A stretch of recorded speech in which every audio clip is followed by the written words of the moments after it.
I'm joined by Shri Mayank Batwal, MD and CEO of Aditya Birla Health Insurance. Thank you so much, sir, for talking to ET Now. Today you have launched this Achha Kiya Insurance Liya. It's an initiative by General Insurance Council. So going ahead, how we can see more and more growth in insurance sector, health insurance sector, and with the use of AI and technology, do you think that our insurance penetration, especially in general insurance, can increase and can reach up to the mark of global average? I think, of course, Anurag, because several steps are being taken, right from creating products for different segments, addressing both the benefits and also the pricing issue where affordability is a problem, for example, in the missing middle segment or senior citizens, or it is about the experience piece, which is leveraging technology to improve the experience. For example, now claims can be processed in a matter of few minutes if I leverage AI and other forms of technology. And I think all of that will only increase consumer trust in this category. And I think campaigns like Achha Kiya Insurance Liya will only increase not just the awareness about the category, but awareness of the fact that a lot of good is being done by the industry. And so I think, and plus initiatives like state insurance plan going down to the last mile in every state to the Gram Panchayat level, efforts by the government, by the regulator, and the industry together, I have no doubt that we not only will we meet this objective of insurance for all, but I think my sense is, my confidence is it will happen even before 2047. Okay.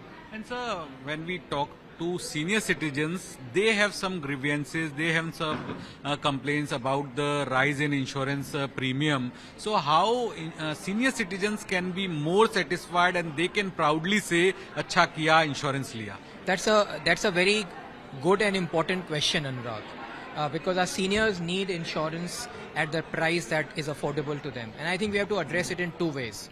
One is insurance is a subject where the more people come into insurance, it becomes more affordable for the larger mass and especially seniors. So the younger set of consumers will have to step in, come in, and we have to find a way to bring them in and subsidize to some extent for the seniors. So that's one part. The second part is that, as we've been talking to the government, something has to be done about the 18% GST, which will itself, reduce the cost. And the third is the cost of healthcare. Why should we not find a way to reduce the cost of healthcare for seniors in particular? Like we have the Ayushman Bharat scheme, where there is a special rate for a certain segment which cannot afford that. So can we use some of that at a slightly higher cost, but leverage that network and cost for our seniors as well? That's what I would say, that it has to be a collective effort, but the issue has to be solved for sure. The health regulator can be a consideration, and that health regulator can solve a lot of these issues. See, whichever way it has to happen, it must happen, whether by a formal health regulator route or through some other interventions by the government and other bodies to kind of somehow bring in, I would say, more predictability in the healthcare cost. So that, when you're pricing products and consumers are buying products, they have a much better sense of where the price is going to be in the next 5 years, 10 years time. You mean to say that overcharging of hospitals is not predictable? I don't want to say overcharging, but the charging of what the price will be in 5 years time, we don't have a good sense of it, right? So if you would ask me, can you tell us exactly what the cost of delivery will be that you've been priced in 5 years time, there's no way we can tell today. Okay sir, अब हमारे करोड़ों जो हिंदी के दर्शक हैं उनके लिए भी समझना चाहूँगा सर, एक जो हेल्थ इंश्योरेंस कंपनियों के द्वारा कहा जाता है कि अच्छा किया इंश्योरेंस लिया, आपने एक कैंपेन भी लॉन्च की है, तो जब वेलनेस की बात आती है तो ये किस तरह से लोग अपना जो प्रीमियम है उसको कम कर सकते हैं? क्योंकि ज़्यादातर लोगों की शिकायत होती है, सीनियर सिटीजन की शिकायत होती है कि प्रीमियम उनका काफ़ी बढ़ जाता है. ये एक बहुत इम्पोर्टेंट सवाल है आपका, अनुराग, क्योंकि देखिए, एक सत्य ये है कि अगर कंज्यूमर की हेल्थ अच्छी रहेगी तो इंश्योरेंस कंपनी के लिए भी अच्छा है और कंज्यूमर के लिए भी अच्छा है. तो हम अगर इस चीज़ पे जॉइंटली वर्क करें एज एन इंश्योरेंस कंपनी और एक कंज्यूमर, कि हम उनके लिए क्या सहूलियत प्रोवाइड कर सकते हैं, अच्छी क्वालिटी हेल्थ केयर का एक्सेस, अगर वो कुछ अपने हेल्थ के लिए अच्छा कर रहे हैं तो उनको कैसे इंसेंटिवाइज कर सकें. तो जैसे हमारे प्रोडक्ट हैं जहाँ पे हम कंज्यूमर को 100% ऑफ प्रीमियम वापस करते हैं अगर वो अपने हेल्थ का, अपनी सेहत का ध्यान रखते हैं। तो हमारे पास हज़ारों कस्टमर ऐसे हैं जो आज के दिन नेक्स्ट ईयर रिन्यूअल पे केवल जीएसटी पे कर रहे हैं। तो इसके लिए अगर, और बहुत सारे सीनियर सिटीजन हमें कर रहे हैं, क्योंकि सर, आप वो ये काफी बड़ा स्टेटमेंट दे रहे हैं कि आपके पास, आपके साथ हजारों ऐसे पॉलिसी होल्डर हैं जिनको पूरे अपनी पॉलिसी रिन्यू करते समय कोई भी प्रीमियम नहीं देना पड़ता, उनका प्रीमियम पूरी तरह से माफ हो जाता है और सिर्फ जीएसटी का उन्हें भुगतान करना पड़ता है। तो ये बात आप पूरी जिम्मेदारी के साथ कह रहे हैं और इसके मतलब तथ्य उपलब्ध है, ऐसे हजारों पॉलिसी होल्डर्स हैं जिनका सत्यापन किया जा सकता है। और क्या इससे, क्योंकि बड़ा स्टेटमेंट, इससे और भी लोग मोटिवेट हो सकते हैं, और इसके लिए क्या करना होगा कि जब आप पॉलिसी रिन्यू कराने जाए तब आपको कोई प्रीमियम ही नहीं देना पड़े? देखिए, हम आप मान लीजिए आपने इस साल 10,000 की प्रीमियम दी, तो आपका पूरा का पूरा 10,000 आपको वापस मिल सकता है अगर आप अपने हेल्थ का बहुत ध्यान रखें। वो पॉलिसी के कुछ कंडीशन जहाँ पे आप फिजिकली एक्टिव रहें और अपना क्लिनिकल हेल्थ आपका अच्छा है।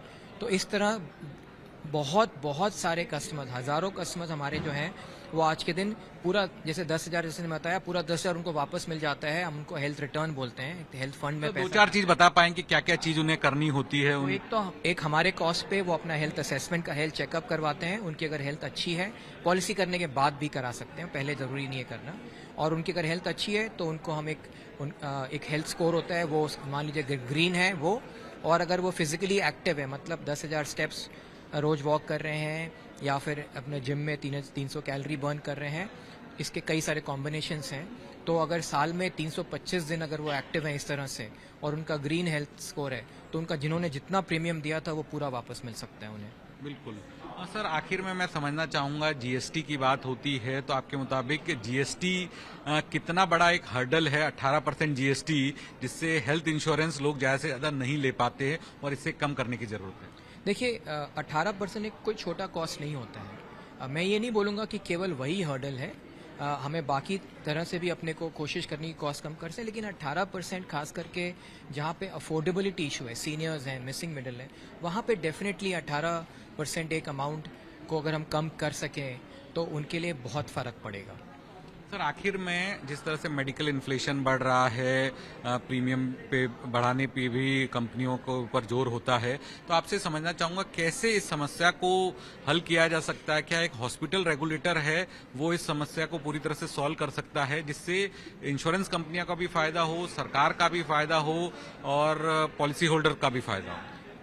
हम एज एन इंडस्ट्री हमने काफ़ी बार ये रिक्वेस्ट किया है, रिप्रेजेंटेशन किया है कि हेल्थ केयर के लिए कोई ना कोई रेगुलेटर होना चाहिए, चाहे वो रेगुलेटर अपॉइंट करके हो या और कोई तरीके से कॉस्ट की जो रेगुलेट किया जा सके।